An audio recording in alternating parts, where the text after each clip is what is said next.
Good day to you. You know, a long time ago, before we human beings went into houses to start living, our surroundings were looking like this. Yeah, nature, with birds in the background, and your day was going to be spent going around and hunting and gathering for food, usually. But here we are in 2022, and people are in houses. We live in houses, and part of our furniture are televisions.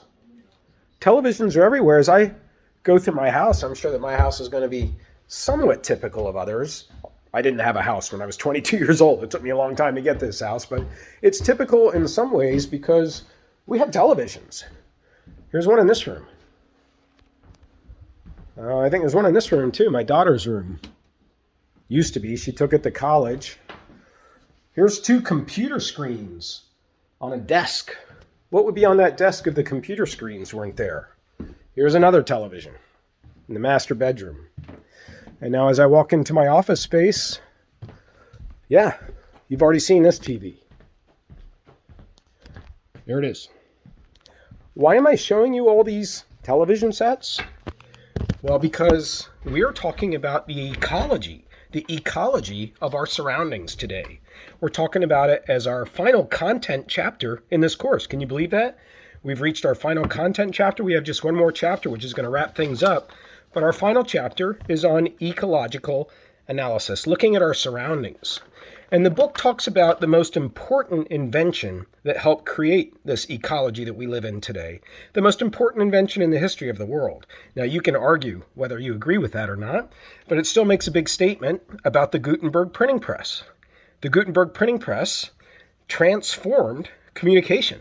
The Gutenberg printing press, coming about in the 1700s, allowed people to produce books, magazines, and papers using a press, as opposed to having to write books out by hand, which is the way that books were written beforehand in monasteries, taking 5 years to write.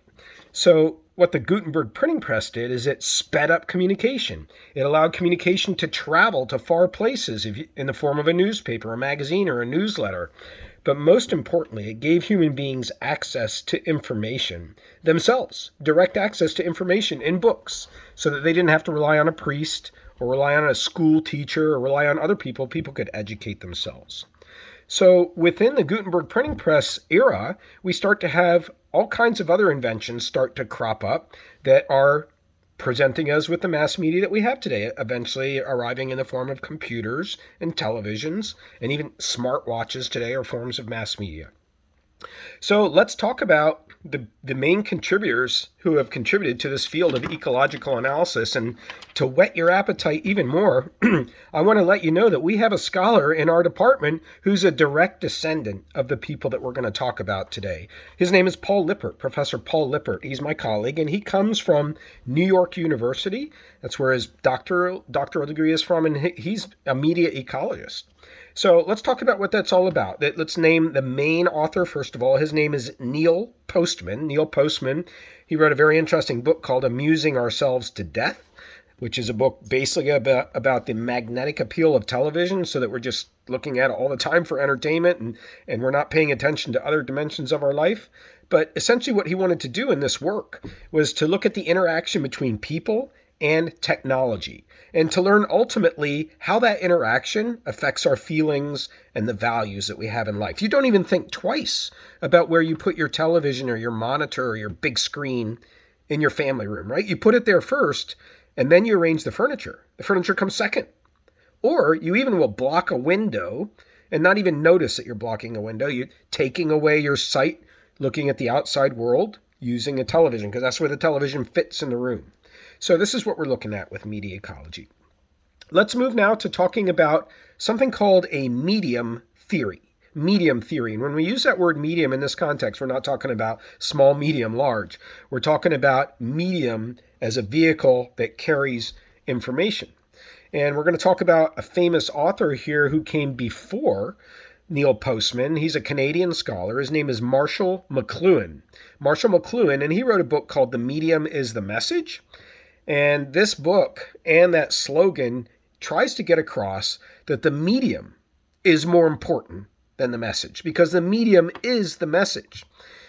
So therefore, when we apply it to the use of technology or media technology, we can say that a person is looking at their phone and sharing and posting, not because the posting and the sharing is the most important part of that experience. What's most important is being on the phone. It's the medium. It's just being on the phone. It's like when you go to bed and you put the television on so you can fall asleep. You're not even really paying attention what's on. It's the medium is the most important thing. And each medium, each mass medium, has unique and fixed characteristics. For example, radio is really good at communicating the feelings of people because you can hear it in the sounds of their voice. You are not distracted by the way they look. That's what television does. You hear their voices, and that lets you focus on their feelings more. Radio is really unique in that way, whereas television is really good at telling visual stories. That's what it is, right? It's television. And so when we watch television, a news program, we often see fires, for example, because that medium, the medium of television, the visual medium of television, is much better at conveying information about fires than radio is. And so that's what Marshall McLuhan looked at. He said that most scholars before him looked at the content of mass media. It's not really about the content, it's about the delivery devices that we have allowed to come into our houses. All right, so let's go back even further now to another Canadian scholar, Harold Innis. And he's living from 1894 to 1952. And he wrote a book in 1950 called Empire and Communications. He happened to be a professor of, get this, political economy. We don't even have that subject, political economy, at the University of Toronto. That's what he was studying there. And he was interested in information monopolies. He's interested in how we can be in an information age, even though he didn't live when social media were available, but yet you can't get all the info that you need, right? Sometimes you try to find, I was trying to find a car rental place on Google using Google Maps, and I knew Enterprise was just down the road by the mall. It was not coming up on my phone. And so we don't get access to all of the information that's out there. So Harold Innis decided to approach studying the information society that we live in by looking at time-based media versus space-based media. So time-based media are the characteristics of a tribal or oral civilizations. These are civilizations that are tribal or oral. They existed before the Gutenberg printing press. And so they're relying exclusively, actually, on orality as a way of communicating. In such societies, they use a lot of heavy materials in the production of media because the media have to be transported. They have to be carried. Written on newspaper, it has to be carried. Such civilizations tend to be independent and autonomous. They are independent units. They don't necessarily have much contact with the outside world. They're intact unto themselves. And such communities tend to favor religious figures and community elders as a way of gaining information, as a way of looking up to people to learn from their stories and their wisdom. So these are tribal or oral civilizations. Now let's compare those with space-based media. Space-based media are characteristic of a secularism, which is not based on a religious way of understanding the world, and it's based on rapid change. So space-based media are lighter to produce, and they can reach people over big distances, like way out of sight. You don't have to be in sight of a person to communicate. So a cell phone is a space-based medium. Television is a space-based medium. A newspaper, a magazine is a time-based medium. So Harold Innis found it helpful to start thinking about our information age by looking at these two categories of media, depending on whether we're in the ancient past before the Gutenberg printing press or the more recent present. Now let's move back to talking about Marshall McLuhan. Marshall McLuhan, living in 1911, from 1911 to 1980, he wrote this book in 1962 called the Gutenberg Galaxy. The Making of Typographic Man. Man should have been woman, but it's all about how the written word has pioneered a way of thinking that is linear. So when you read this chapter, the chapters for this class, or read anything, you're going in a very linear fashion. You're going left to right, and then drop your eyes down to the next sentence, left to right. Then you're building that paragraph into a page, then you're building that page into a chapter, you're building that chapter into a book. It's a very linear thought process. One thing happens after another. It's not everything is happening at once like a web page. And so this is a big break when we have this kind of communication that written communication introduced. It was a big break from our oral communication. And you know the oral communication can circle back, right? I can suddenly say right now, I want to go back and talk about Harold Innis because I'm orally communicating to you and I'm going back. It's not linear like a book. And so Gutenberg says this is a new way of thinking. We've structured our thought process differently by reading. And that is, by the way, why we insist that our students read, we professors, because it's not just that you're going to acquire knowledge from reading, it's that you will be trained to think in a way, in a detailed, concise, systematic, methodical way that is just not possible if you're not a reader. So from reading, we get a thought process that leads us to the age of enlightenment, when we broke away from religion to try to understand the world and use science to understand that the world is not in fact flat, it's round, and study the stars and the galaxy. So written communication has led to that. It's led to science itself, and it's led to the recording of information, that you don't have to remember information. It can be recorded. One of Marshall McLuhan's most confusing twin concepts that he discussed, and he had many, was the difference between a hot medium and a cold medium. So, according to McLuhan, a medium is hot if it has low audience participation. It's fully satiating the senses of a human being. That's what a hot medium does. It's like film. That's what Marshall McLuhan said film is. It's a hot medium. It stands on its own. Whereas a cool medium is just the opposite. They get high audience participation. It's teasing the human senses, and humans are only teased, and in order to satisfy that tease, they get involved in the production. So if you're watching Dancing with the Stars on television, you're texting in to vote somebody off the show, you could say that you're turning a hot medium television into a cool medium. I've seen scholars argue both sides of that continuum and not be able to come to much resolution, but it's interesting to consider. Marshall McLuhan also talked about acoustic space. Acoustic space. And this comes from oral cultures, and this involves the interplay of multiple senses, Television and film tend to stimulate more senses than radio because both television and film have audio tracks, but radio does not have a visual component to it.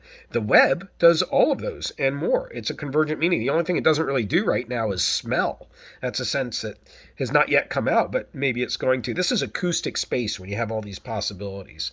Versus visual space. Visual space is linear, continuous, homogeneous, uniform.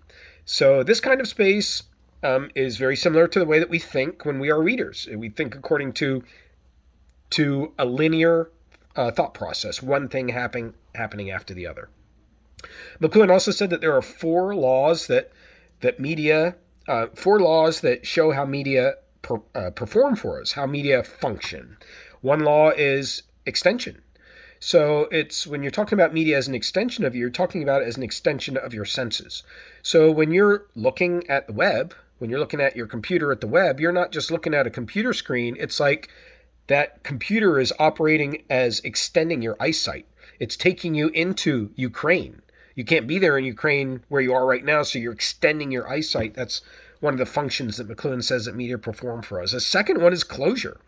Closure is because of extension, other experiences are pushed to the side. Other experiences are pushed to the side because of that. By necessity, when you're looking at your phone, you're missing the flower that's blooming to the left of you.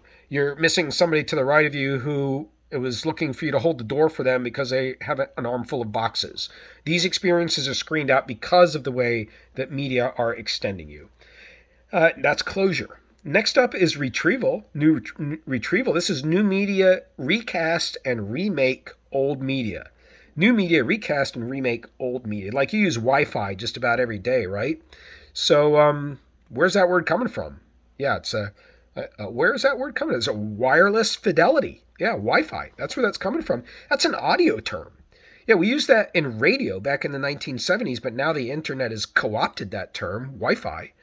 And it's talking about it in a completely different way. It's how you connect to the internet today. It's a good example of retrieval, how new media, in this case the internet, has recast old media, radio, and remaking them. Now, and then finally we have reversal. Reversal is the last function. This is where A medium, when pushed to the extreme, will reverse its own characteristics. Okay, now this is a really tough one to get on top of with McLuhan. A lot of his ideas were really tough to get on top of. A medium pushed to its extreme will reverse its own characteristics. So if you're looking at your phone is a device that when you hold it, you say to yourself, I can go anywhere I want information-wise right now. I could go through Google, I could go through social media, I could email somebody, I could call somebody, I could do all of that. But let's say you get started and all of a sudden notifications start coming in. All of a sudden you realize that you want to see what the weather is like, so you want to go do that. And all of a sudden you realize that there's a text that you didn't respond to from before on your phone. So the medium, when pushed, starts to reverse these characteristics of it being this venue for unlimited information where you can go anywhere.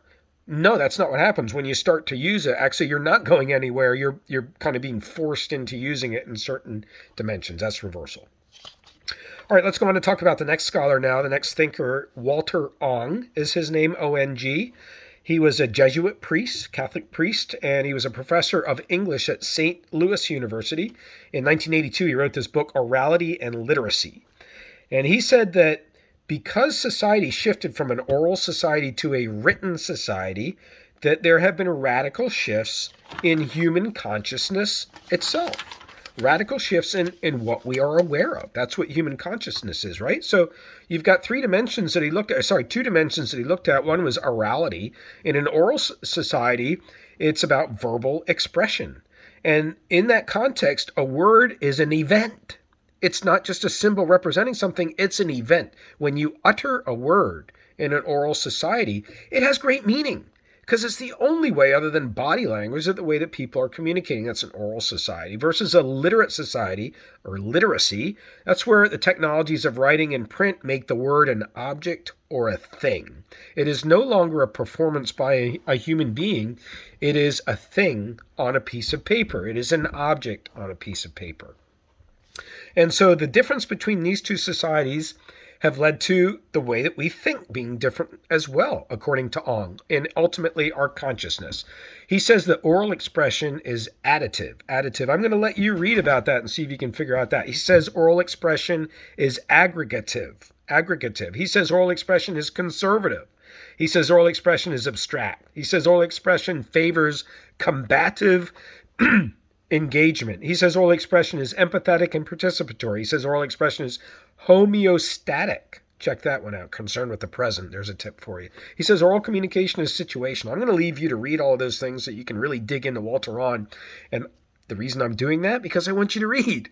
I want you to read Walter Ong to learn about what he's saying about oral society as a way to reinforce what he's doing.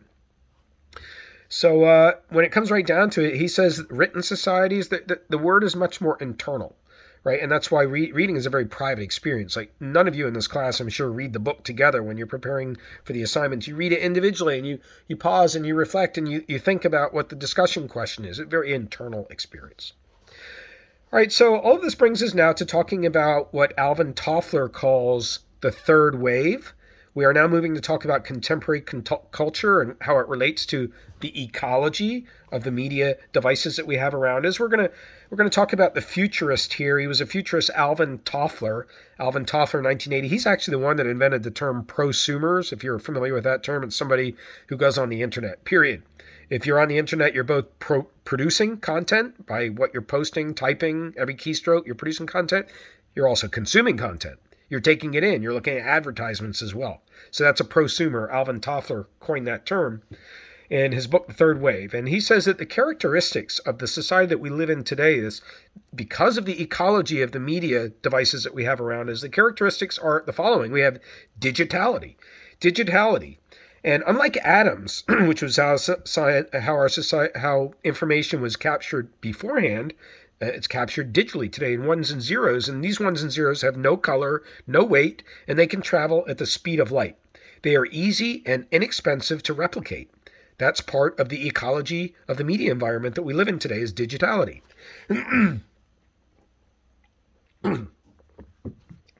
Secondly, he says variability. Variability is that content can be very easily manipulated today. You do that with your profile pictures, right? You put your face through a filter, or you put a special effect on it, or you change the tone of the photograph to classic or historical or black and white, or what. You can do all of that and more today. You can change content so easily on your iPhone and of course on your computer. That's the digital world that we're in today. Next up is interactivity. There's a lot of interactivity today. People touching the actual devices that are delivering. My computer here, you can't see, it's got a touch screen to it. And I also touch the keyboard. I'm touching a lot of parts in the computer. You're touching your phone all over it all day long. It's touching you when it's in your pocket. There's a lot of interactivity, not just touching, but responding to media content through texts, through emails, through liking things on social media. A lot more interactivity today because of the ecology of our media environment. Next up is connectivity. Connectivity, you know what it's like when you forget your phone. You feel like, oh, there's something missing. I feel semi-naked. I don't have my phone. The phone is connecting you. The phone is connecting you to people who may want to get in touch with you. The phone is connecting you. You're connected all the time with your phone. So this is really about needing electricity, right? You got to have electricity, and that's why you're searching for that outlet when you go into somebody's house so that you can plug your phone in and not be long with a phone that has a dead battery. That's the fourth dimension of our contemporary culture, Alvin Toffler's third wave.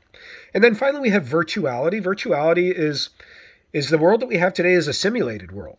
It's not a real world. Video gaming, as we established earlier, that's an alternate world. So is listening to a song that you're really into. So is getting into a Netflix show. That's an alternate world. It's a simulated world. But is it really any less real than the real world? Are people's feelings hurt less in the virtual world? Do people accomplish less in the virtual world than they do in the world? That's for you to decide. But it's not the same as the real world.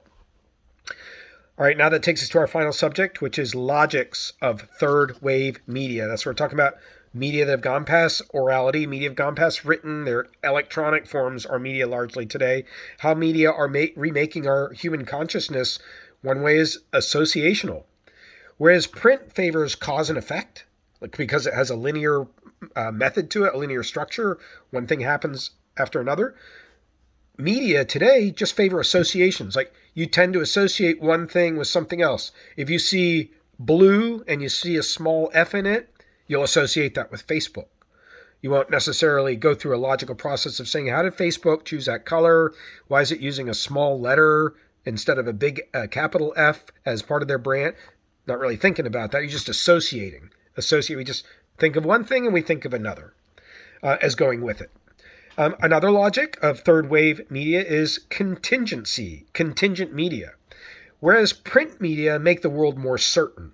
Like when that newspaper comes out, when that magazine comes out, when you're holding that book, it's a done deal. Whatever's said in that book is done. It's not going to be changed. There's more of a permanence to that kind of a world. Today, because of electronic media, the world is very uncertain. It was just 3 nights ago that CNN was speculating that the Chernobyl nuclear power plant in Ukraine was having radiation leaks. I was watching it on television. And then the next day when I got up, it was confirmed, no, Chernobyl is not leaking radiation. There was a small fire. It was in a building where the reactor is not located. There was definitely gunfire, definitely dangerous, but it's not what you think. That is a very fluid world. And it's very typical of the kind of world that we live in today because of the uncertainty that naturally comes along with the ecology of our digital media that we're using today. And then we have prosumptive media. I've already mentioned the person behind this is a prosumer. Prosumptive media is where, because of interactive media, the audience is a producer as well as a consumer. And actually the audience is making the money for Facebook and Google today. Facebook and Google, they're not creating any content whatsoever. It's you. You are creating all of the content. They just create the rules for how the information can be displayed and accessed. And then finally, we arrive at our final term, which is we are in an effective world. It's an effective logic that has come about because of our use of digital media. Digital media appeal to multiple senses. And so new space is not communal like in oral culture. If there's a space that opens up, you build a new park, everybody goes and gathers in it, admires it. It's very nice park. Doesn't happen according to Toffler, in the digital world. It's not communal. It's more impersonal. Yet at the same time, it seems intimate. You have friends, you have followers, but are they really people that you could say, hey, I need a place to crash tonight? Are they that kind of a friend? That's for you to think about. We live in a more impersonal world today because of the effective logic that we have, AFFECTIVE, because of the third wave of digital media. So that's going to wrap up media ecology. And as you go about your day, take a look around you and see how much your environment has been organized by the placement of the media in your life.